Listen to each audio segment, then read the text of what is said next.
90లో వచ్చేవరకునేమో పేర్లు పెట్టేసి జై బోలో రే జై బోలో అమరవీరులకు జై బోలో రే జై బోలో అమరవీరులకు జై బోలో అంజన్నాకు జై బోలో సాధక్కాకు జై బోలో స్వర్ణక్కాకు ఇట్లా పేర్లు అన్ని చదువుతుంటుంది.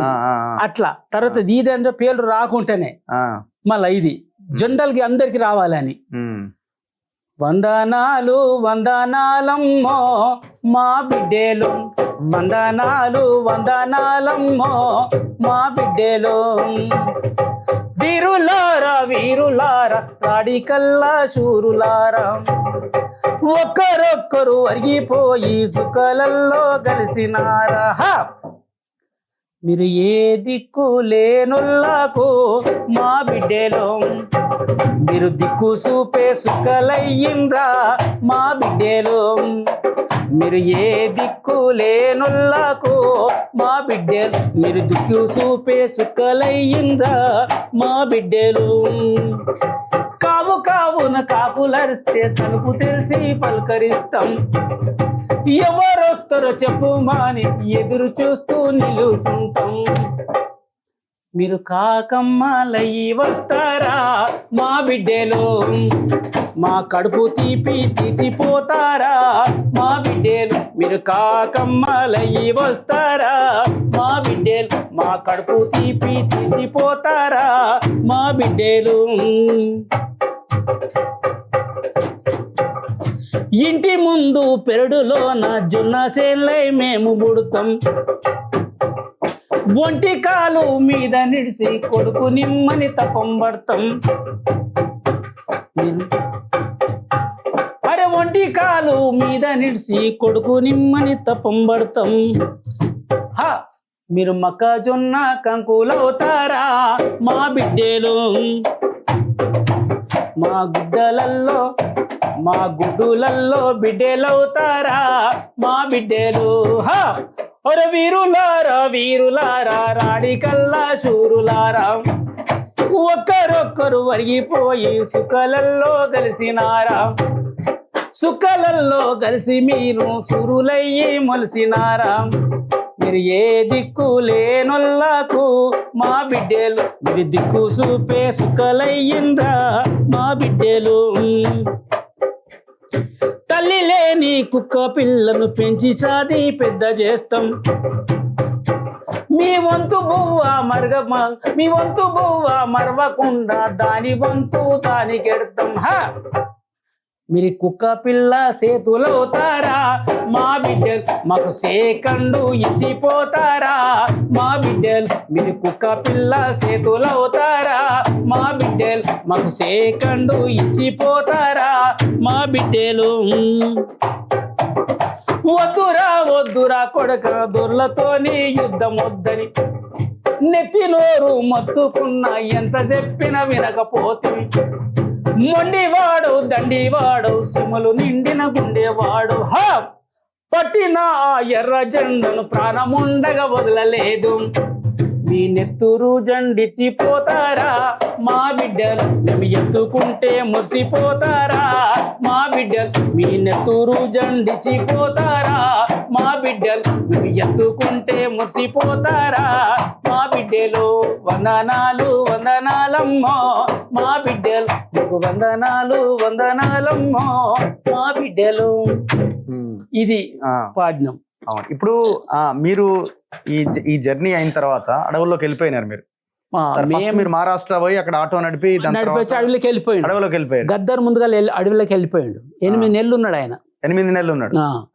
ఉండి సర్ణమ్మ బయటకు వచ్చి సర్ణమ్మ కథ రాసిండు ఆయన లోపట. ఓకే. కొండను చూసి దండం పెట్టి దెంకపోతారమ్మో సర్ణ అడవిలోకి పోతే తిండి సరిగుండది పెద్ద గుట్ట లెక్కాలి నీకు స్టెమినా బాగా ఇదైపోతుంటది. అందుకే పెట్టిండు కొండను చూసి దండం పెట్టి దెంకపోతారమ్మో సర్ణ అని రాసిండు ఆయన. తర్వాత విద్యార్థులు దాంట్లో ఎట్లుంటారు కాలేజీలలో సర్ని అడుగుతుంటారు ఎవరే ఈ అన్నలు ఎంత మంచి వాళ్ళే వీళ్ళు గుండగాలను రండగాలను బళ్ళదు అరే గల్ల పట్టుకొని గుద్ది గుద్దిని చంపుతున్నారు ఎవరే ఈ అన్నలు ఎంత మంచి వాళ్ళే ఇల్లు సర్ణ కథ చాలా బాగుంటది అన్న కథ. ఆ కథ రాసిండు ఆయన అక్కడ పోయి అబ్జర్వేషన్ చేసి. తర్వాత అక్కడ ఈయన పోయినప్పుడే మిలిటరీ క్యాంప్ జరిగింది, మన పార్టీ మిలిటరీ క్యాంప్. అందులో పాల్గొన్నాడు ఈయన. పాల్గొని ఆ పొజిషన్స్ ఎట్లుంటాయని 90లో వచ్చేసి ఇక తుపాకీ ఎట్లా పట్టుకోవాలి అవన్నీ మొత్తం ఈ యాక్షన్ చేసిండు.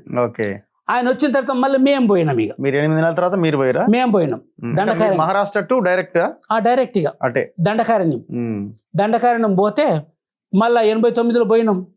పోయిన తర్వాత ఇప్పుడు మన అమరుడు అయ్యండి కదా మన చంద్రవాస్ యాప్రా, ఆయన మమ్మల్ని రిసీవ్ చేసుకోండి తుపాకీ వేసుకొని వచ్చి వేసుకొని వచ్చి అన్నా మనం ఒకటి ఊరు కదా అని అప్పుడు ఆయన తుపాకీ వేసుకురా అంటే ఇక అప్పుడు లోపలికి ఇంకా ఎంటర్ అయినాం. ఎంటర్ అయ్యి పోయిన తర్వాత 3-4 రోజుల తర్వాత జనరల్ తుపాకీ, అప్పుడు మనకు అంత స్థాయి లేదేమి, జనరల్ తుపాకీ ఇచ్చిండ్రు ఒక తుపాకీ. ఇక దొడ్డిగిడికి పోతే పట్టుకొని మరి ఆత్మరక్షణ కోసం అప్పుడు ఏం లేదు కదా, పోలీస్ నిర్బంధం లేదు ఏం లేదు. సేఫ్ అంతే, లోడికి పోయినంటే నీకు చాలా సేఫ్. ఇక ఇక్కడ అంటే పాకెట్ అని కొడతారు ఉంటారు, అక్కడ ఎవరు ఉంటారు అన్నట్టు. అట్లా పోయినాం. పోయిన తర్వాత మళ్ళీ 90లో లీగల్ అవకాశాలు వచ్చినాయి. అంటే పార్టీ మీద నిషేధం ఎత్తేసిండు చెన్నారెడ్డి వచ్చిన తర్వాత. దేని మీద? పార్టీ మీద, పీపుల్స్ వార్ మీద ఎత్తేసిండు. ఎత్తేసిన తర్వాత మళ్ళీ అరే ప్రోగ్రామ్ ఇవ్వాలి అని గద్దర్ను బయటికి నువ్వు పోయి ముందుగా ప్రోగ్రామ్ ఇస్తుండు అంటే కదా, ఈయన ప్రోగ్రామ్ ఇస్తుంటే నాకు ఆయన లేకపోతే నాకు నడుస్తలేదురా, నేను పాడి కష్టమైపోతుంది, ఆయన పంపింది ఆయన నన్ను.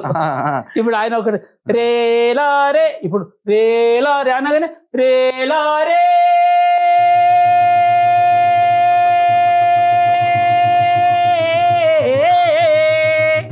అని నేను ఎత్తుకుంటుంటే అట్లా ఆయనకి కష్టమైపోతుంది.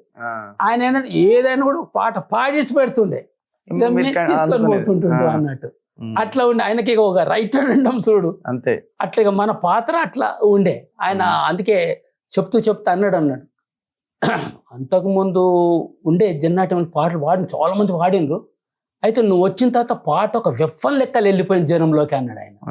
నీ వాయిస్ ద్వారా పాట ఒక AK-47 లెక్కలు పోయింది. నరసింహరావు కూడా రాసిండు, సంజీవ్ ఒక ఇంగ్లీష్లో రాసిండు ఆయన, బి నరసింహరావు. సంజీవ్ పాట పాడుతున్న ఒక నీగ్రో సింగర్ పాడినట్టు ఉంటుండే. అంటే అప్పుడు అంత గడ్డాలు, పెద్ద పెద్ద గడ్డాలు. మేము సబ్బు పెట్టకపోతుంటే సబ్బు పెట్టకపోతుంటే అంతే నీళ్ళ ముఖం కడుకుంటుంటే బ్రష్ చేస్తుంటే, కానీ ముఖానికి సబ్బు లేదు. తానం చేసినప్పుడు అది ఎప్పుడో ఒకసారి తానం, వారానికో ఎప్పుడు. ఎందుకంటే అట్లా ఉండాలి నక్సల్ ఎట్లా అంటే రోజు ఫ్రెష్గా ఏంది బై ఫ్రెష్గా ఉండడం ఏంది, ప్రజలు ఎట్లున్నారు అసలు.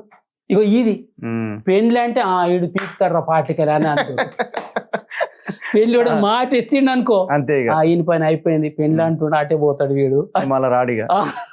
అట్లా ఉండే. తర్వాత పార్టీ ఏం చేసిన కాదు అసలు పెళ్లి అంటే ఏంటి, ఒక ప్రకృతికి సంబంధించిన విషయము. అట్లా మనము పెళ్లి చేసుకుంటే వాళ్ళని వ్యతిరేకియొద్దు, చెయ్యాలి, పెళ్లి కూడా చెయ్యాలి. అయితే మన పాటలు అప్పుడు మహిళలు లేరు, మహిళలు మెల్లమెల్లగా రావడం స్టార్ట్ అయిన తర్వాత ఓకే వాళ్ళు నచ్చిన పెళ్లి చేసుకోవాలి అని అట్లా ఇది అయిపోయింది. ఇప్పుడు నిషేధం ఎత్తేసిన తర్వాత మీరు మళ్ళీ ప్రజా జీవితంలోకి వచ్చారు. అట్లా 90లో వచ్చినాము. 90లో మార్చ్ నెలలో వచ్చినాము. మార్చ్ నెలలో వచ్చి 91, 92 నేను పోయినా కదా ట్రైనింగ్ ఆయనకి. ఆ పంచి కథం మళ్ళా నిషేధం అండర్ గ్రౌండ్. ఇప్పుడు చెన్నారెడ్డి అయిపోయిన తర్వాత ఇక్కడ మన ఓల్డ్ సిటీలో ఇవి హిందూ ముస్లిం వీళ్ళే జరిపించారు అని చెప్తారు. జరిపించేసి ఈయన తీసేసి జనార్దన్ వచ్చింది. అప్పుడు ఆయన మళ్ళా దాడి స్టార్ట్ అయింది. వెళ్ళిపోయేసేసి అటు తిరిగినాం, బయట ప్రోగ్రామ్ ఇచ్చినాం. బయట ప్రోగ్రామ్ ఇస్తే 96 దళంలోకి వెళ్ళిపోయాం. అసలు మీరు కనబడలేదు. అట్లా పోయి అడవిలోనే జీవితం. తెలంగాణ నుంచి